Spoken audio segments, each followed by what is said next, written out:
Assalamualaikum warahmatullahi wabarakatuh. Salam sejahtera buat kita semua. Mudah-mudahan kita dalam keadaan sehat walafiat.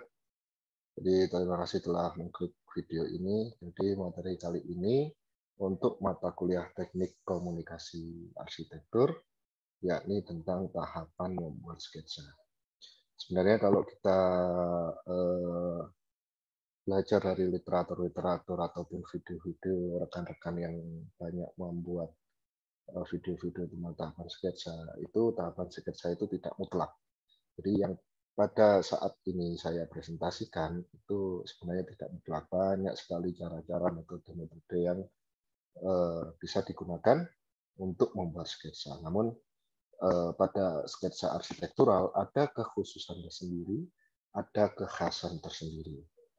Yang mana di dalam skala dari sisi skala atau dari sisi kepentingan menyampaikan suatu ide, biasanya sketsa-sketsa arsitektural lebih sederhana, namun ditonjolkan pada sisi-sisi skala bangunan. Maka dari itu, nanti kita akan sampaikan bahwa skala manusia, pohon, dan sebagainya itu sangat penting pada sebuah sketsa arsitektural. Baik, saya lanjutkan.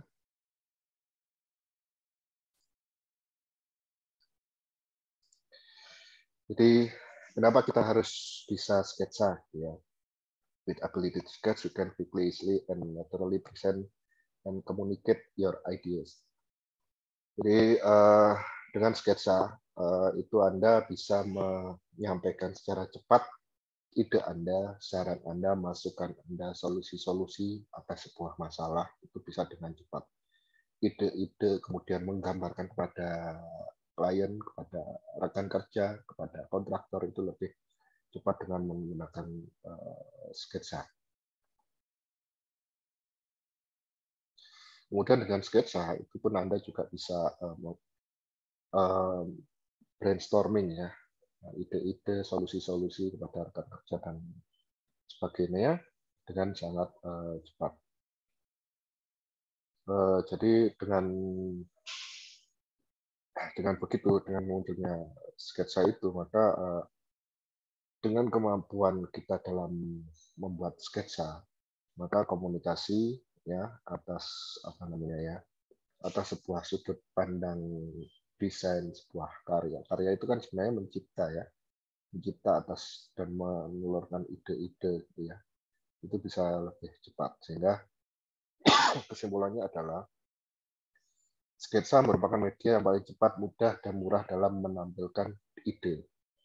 Ya, meskipun dalam dunia industri, dunia komunikasi sekarang, teknologi BIM atau Building Information Modeling dan virtual reality itu sudah banyak bertaburan. Akan tapi seperti yang disampaikan pada tanda kutip di paling bawah ini, paling cepat, mudah, dan murah. Toolnya hanya apa? Hanya pulpen, pensil, atau kertas. Bahkan saat kita tidak membawa apa-apa, misalnya kita bisa pinjam pulpen dan minta kertas, selesai.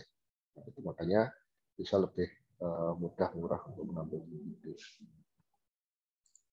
Selanjutnya, nah ini adalah salah satu contoh gambaran bagaimana arsitek itu mensketsa atas sebuah proses ide-ide, mulai dari konsep bentuk ya sebelah kiri atas ini, detail, kemudian konsep iklim, pencahayaan, penghawaan, dan lain-lain, kemudian konsep sirkulasi dari layouting semua dan akhirnya memunculkan sebuah sirkulasi, konsep massa, ya massa itu ya konsep bentuk, kemudian disusun menjadi konsep tata massa, kemudian bagaimana tampaknya, kemudian paling awal itu ada konsep zoning, nah seperti itu. Ada konsep struktur, fasad, dan sebagainya. Maka dari sini, dari gambaran ini, kita dapat melihat betapa pentingnya sebuah proses sketsa. Mohon maaf, bagaimana pentingnya sketsa dalam mendukung kita dalam membuat karya-karya arsitektur, ide-ide arsitektur, maupun ide-ide lainnya. Ini contohnya juga dari sebuah gambaran ya 3 dimensi bagaimana Ini adalah konsep eksterior, mulai dari layouting yang paling bawah, ya. Kemudian menjadi potongan, kemudian menjadi bentuk 3 dimensi, ya. Ini adalah semuanya, ini adalah atas dasar sketsa. Kemudian yang sebelah kanan ini pun juga bagaimana bisa menampilkan sebuah rancangan dari Dena menjadi grafik 3 dimensi. Ini semua sketsa semua. Jadi ini yang sebelah kanan ini konsep interior. Tahapan membuat sketsa. Nah, yang pertama, nah, Anda tentukan bingkai objek yang akan digambarkan. Ya, seperti yang saya sampaikan di gambar di bawah ini. Jadi seperti ini ya. Anda kira-kira itu sampai mana bidangnya itu.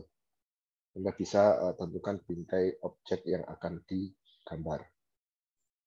Ya, kadang dalam hal masih belajar gitu ya, kita bisa menggambar dari sebuah foto atau apa. Biasanya seperti itu.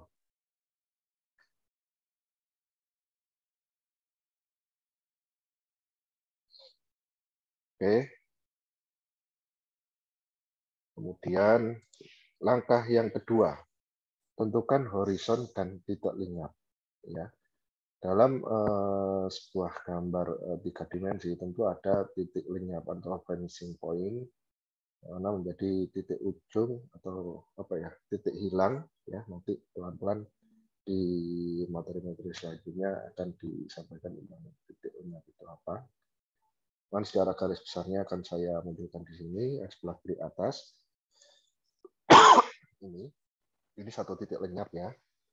Kemudian sebelah kanan bawah ini 2 titik lenyap. Yang mana akhirnya horizonnya ini ada yang horizonnya ini sudut pandangnya ini, sudut pandang Anda menggambar itu di bawah level mata manusia, berarti Anda sedang duduk. Kemudian yang di bawahnya kiri bawah ini berarti Anda sedang fotonya atau membingkainya ketika Anda sedang berdiri. Kemudian sebelah kanan atas itu Anda membingkainya dengan dari atas gitu ya, dari atas lantai 2 atau dari drone gitu ya. Kemudian yang kanan bawah ini titik hilangnya ada 2 titik, Jadi seperti itu, tentukan horizon atau titik dan titik lenyapnya. Kemudian yang ketiga, buat bentuk dasar kemudian sempurnakan. Ya, buat bentuk dasar, lingkaran, segitiga, kotak dan sebagainya. Ya, sesuai dengan proporsinya. Kemudian sempurnakan masing-masing elemen tersebut. Kemudian yang keempat, berikan elemen-elemen pelengkap dan arsiran pembayangannya. Nah, arsiran-arsiran arsitektur seperti inilah yang minggu lalu kita pelajari. Makanya bukan suatu yang remeh ketika diterapkan pada sebuah gambar sketsa seperti ini. Kalau kita lihat, ini hanya arsiran kok ini. Semua ini elemen terbanyaknya hanya arsiran. Kemudian arsiran ini bermain di gelap terang. Coba Anda mencontoh gambar ini. Niscaya sangat mudah gitu ya dicontoh ya. Tapi tantangannya kemudian adalah bagaimana ketika nggak ada contohnya, tapi Anda langsung mensketsakan apa yang ada itu di lapangan. Sehingga garis-garis pembayangan atas sebuah bidang itu menjadi penting. Nah, kemudian sekarang Anda harus membuat latihan membuat elemen sketsa. Ya, seperti yang saya sampaikan tadi, posisi atau skala atas sebuah gambar itu sangat penting dalam sketsa-sketsa ide-ide pengembangan ide arsitektural. Ada skala manusia, skala pohon, ya, karakter figural ini manusia karakter figural ini sederhana banget, ya.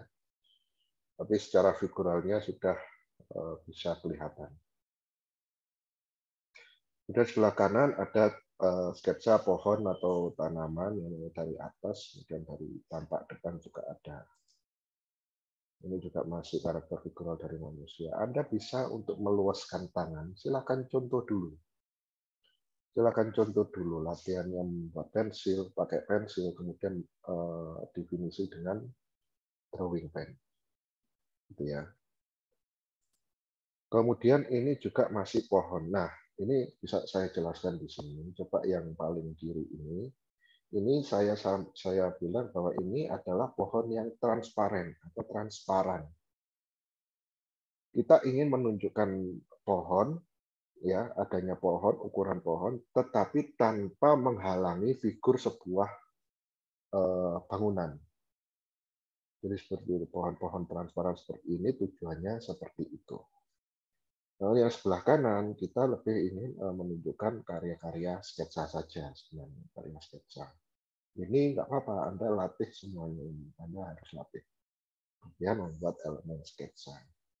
Jadi tadi ada manusia, pohon, terus ada juga, oh ini masuk manusia. Ini step-stepnya, step 1 bulat. Ini tergantung ya, Anda melihatnya dari sudut pandang mana ya, garis horizon, atau di sudut pandang mata, atau di atasnya, atau di bawahnya. Ya, tentu semakin jauh, kalau kita lihat sisi kanan ini, semakin kecil orangnya, makin dekat, makin besar orangnya, gitu ya, dan seterusnya.